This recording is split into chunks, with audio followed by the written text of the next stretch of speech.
नाज़रीन, आपको आगाह करे बिहाड़ी से, जहां हमारे ब्यूरो चीफ मोहम्मद अबूबकर खान बलोच के मुताबिक inspector general of Punjab police Rao Sardar Ali Khan के अहकामात की रोशनी में पुलिस अफसरान की काबिलियत का मुआजना करने के लिए गवर्नमेंट डिग्री कॉलेज में तहरीरी इम्तहान लिया गया।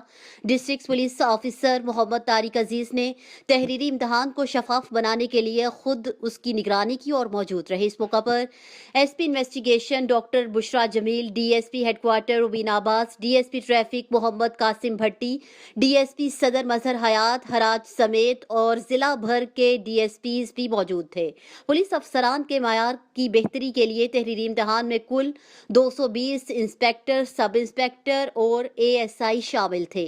डीपीओ मोहम्मद तारिक अजीज ने गुफ्तगू करते हुए बताया कि आईजी पंजाब पुलिस राव सरदार अली खान की जानिब से पुलिस अफसरान की प्रोफेशनल सलाहियतों को निखारने के लिए बेहतरीन इक़दामात उठाए जा रहे हैं। तहरीरी इम्तहान जनरल लॉ और जनरल नॉलेज पर मुश्तमिल है, जिससे असिस्टेंट सब इंस्पेक्टर्स और इंस्पेक्टर्स की काबिलियत जांचने के मुतालिक इम्तहान लिया गया है, जिसका मकसद पुलिस अफसरान की काबिलियत का मुआजना करना है। इससे पुलिस अफसरान को अपनी सलाहियतों को बढ़ाने में मदद मिलेगी।